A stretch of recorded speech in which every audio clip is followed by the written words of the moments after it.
Hey, Lisa, if you're out there thinking you're too old, too broken, or just have too much baggage to find love again, we've got some real talk for you.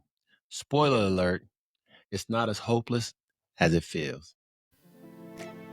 Welcome to Saying Yes Again, A podcast about second chances, real love, and opening your heart after heartbreak.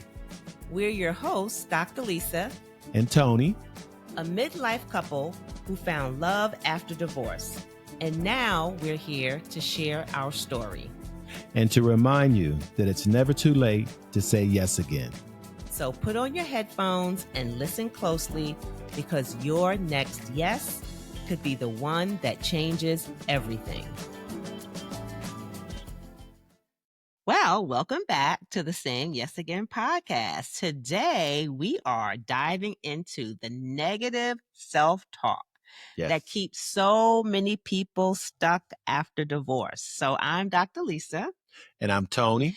And today's episode is a little different. Are you ready, honey? I am totally ready.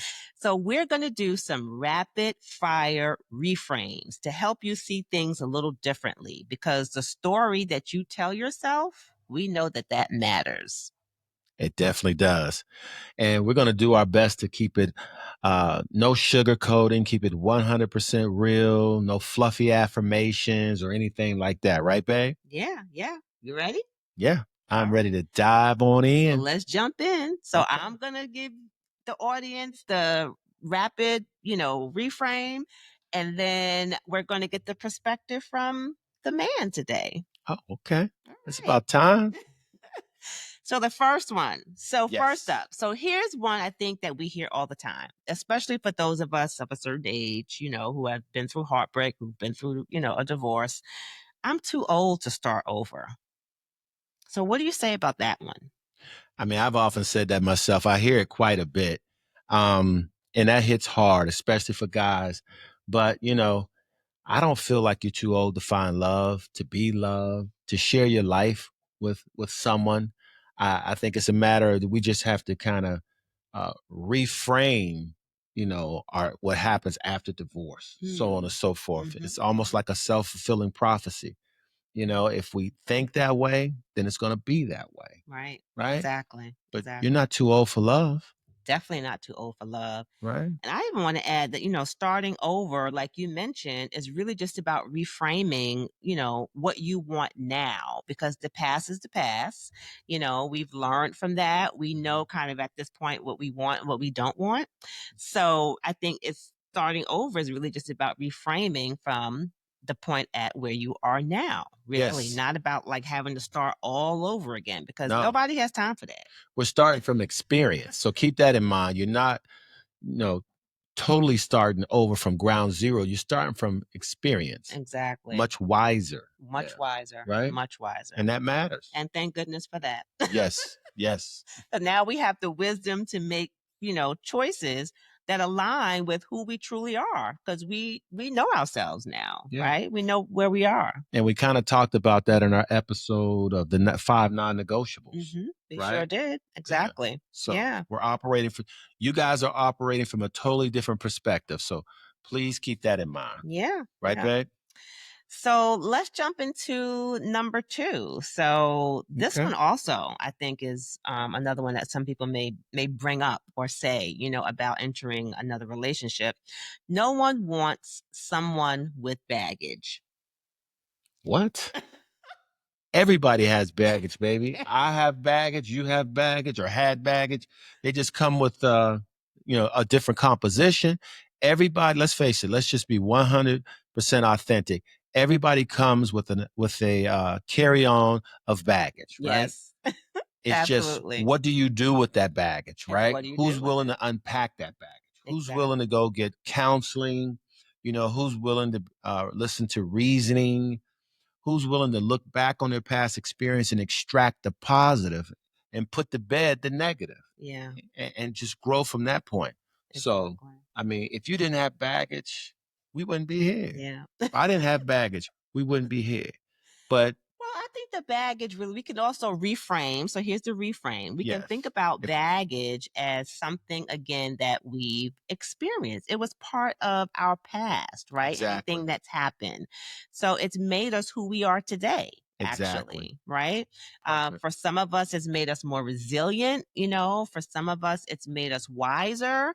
So we can look at the baggage also as being something positive, but also realizing that there are probably still some areas we may have to work through. Self-improvement. Yes. Exactly. And just making sure that we are emotionally available, for our partners. Man, like she said, reframe it. Reframe it. Yes. Yes. I love that. Yes. So just to know that everybody has, baggage, if that's the word you want to use, or maybe we should even just change the word, like I said, and just make it life experiences, right? We've all had Exactly. life And we experiences. just need to carry it differently. We don't need to carry it as if it's some type of, Weight carrying us down. exactly. Yeah. Just carry it differently, babe. Yeah. Exactly. So that's a good one. All right. So here's number three, the next rapid fire reframe. So this one is also really raw, right? Uh-oh. A lot of Uh-oh. people will say, after being, again, just going through heartbreak and going through a divorce, I'll never trust anyone again. What would you say to somebody who's feeling that way? Wow. That is a very, very serious one right That's there. And that serious. could be extremely detrimental. Let's face it, everybody builds these walls when they've been through something that hasn't been pleasant. I've done it. I'm sure you've done it as well. Mm-hmm. So, Absolutely. but we all have to be aware of the fact that when we structure these artificial walls, not only are we keeping certain people out of our lives or our personal space, we're keeping ourselves in. Mm-hmm. So we are incarcerating ourselves to a certain extent, Yeah. right? Right. Absolutely. So, Yeah. um, We're not opening up ourselves to the possibility, of no, what's out there if we are going to have the mindset that, you're never going to trust again, right? So right, I think we need to just reframe that to now I'm wiser, right, right? I'm right. a little bit more mature. Mm-hmm. And now I have the wherewithal to be able to identify red flags, Yeah, right? When they come up, yeah, and also be able to trust myself, right? So I yes, will trust myself in this next process. yes, yes. We kind of went through that, and I guess we spoke about that in that episode where you almost canceled our first date. Mm. You remember that? You remember the name of that episode? Why I canceled my first date. Oh, there we go. Why cancel Why my I first almost date? canceled my first date. Yeah, I think I did go through that, that negative self-talk of I'm not, not letting Yeah. anybody in, not trusting anybody again. Where are the good men? Yeah, where to go, all that. Here I've said it I am. all. I've said it all. And I'm sitting over here just anxiously waiting for our date. I'm waiting for you. I'm waiting for you. I've managed my financial affairs. I've positioned myself for a lady like you. And lo and Yeah. behold, you're trying to cancel the Oh date. gosh. He's not gonna let me live that down. I am not. And I'm not going to let you guys live that down as well. So please don't close yourself off to people, right, babe? Yeah, yeah, You never know where your blessings coming from, yeah. right? And then, you sort of alluded to it a little bit, but I think this What? last one is another one that a lot of women I know The say, betrayal? and probably, men may say it as well, is that there's no good men left. Oh, yeah. Yeah. I hear that quite a bit, right? I don't know if men say there's no good women left, but I know that a lot of my girlfriends say, the girl, there's no good men left. Like there's just none. Well, speaking from the male's perspective, we say it quite often. The whole dating scheme out here, at least where we're located, babe, down here in Georgia, has drastically changed. Hmm. So I've heard men in my circles, and I've even said it myself, there's no good women out there, Hmm. you Hmm. know, but that has totally changed. Yeah. I found my diamond in the rough. You got to find yours. Yeah. But I had to get out of that mindset.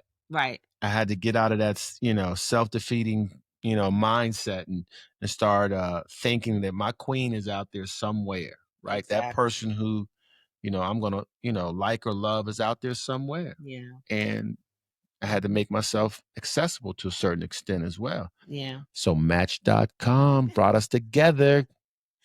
So I think the reframe, we're going to talk about that in another episode.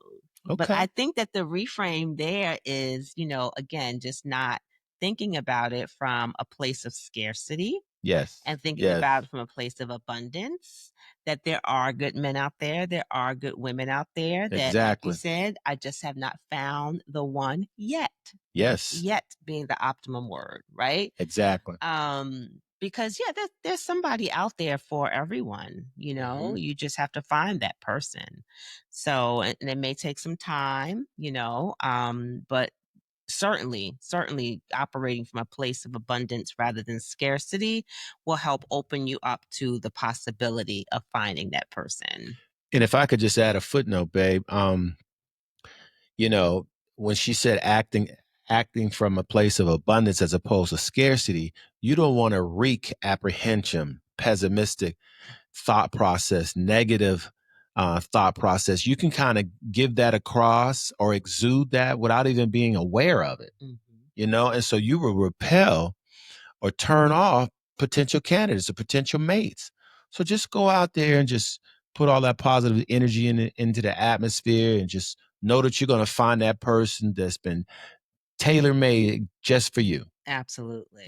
and you put positivity out in the atmosphere, 9 times out of 10, you're going to get positivity back. Look at the Absolutely. smile over here. Hey, right? So, Yeah, and there's something about, positive self-talk, right? There's something about yes. affirmations. Even I was listening to a video the other day on Maya Angelou, and she Oh, I said love that, her. oh, I love her too. She said that words have wings, Oh, right? wow. So the words that you tell yourself, can propel you to higher heights, Yes. but they have to be positive words. You have to speak Yes. positivity into your life, Yes. right? Because those words will open up doors for you, definitely. Yes. So, Yes. so that's why we wanted to kind of do this episode to make sure that we're helping you to, reframe negative self talk, have a positive mindset, Exactly. positive outlook, so that you can have the life that you want with the partner that you want. Totally. Totally. So if you're out there telling yourself these things that we just said, I'm too old, I'm too broken, I have too much baggage, there are no good men left, Shame on you. shame on you. Shame I on like you. that. Shame on you. Because remember this, it's not about erasing your past. No. We've been through that. We've been through the heartbreak and all of that. It's not about erasing it, but it's about reclaiming your future and starting from this point forward and manifesting, what you want in your life and what you want in love as well. So it's Exactly. about reclaiming your future. Yes. Amen to that. Yeah. You deserve to be happy. Your Absolutely. special someone is out there. I never fathomed that my special someone would actually be 5 minutes away from me, right? 5 minutes away from me. 5 minutes. Yes. Provide me with a phenomenal amount of intellectual stimulation. Hmm. I felt like she was almost tailor made for me. But your mate is out there too. So, like she's saying, Lisa is saying, please keep that positive mindset so you can Yes. attract positive things back to you, right, babe? Yes. Absolutely. So if this episode resonated with you, reach out and let us know. Leave us a comment. Which one of Yes. the reframes that we mentioned, have you been saying to yourself? And what are you going to do now to put that into a positive light? And if you know a Yes. friend, who might benefit from this podcast as well, from this episode, please share it with them. Share Totally. it with them. It may give them some insight into, again, how they can start reframing, some of the negative self talk as well. We appreciate you listening, but also keep in mind that we grow our community by you guys subscribing. So you can find us again on all social media outlets, Spotify, iHeartRadio, Apple Podcasts, YouTube. Please subscribe Yeah, so we can expand our community, definitely right? subscribe and follow us and share as well. And And we share. appreciate the love. Yes, we really do. All right. Well, until next time, remember to keep saying yes again. Yes. Thanks again and have a wonderful evening.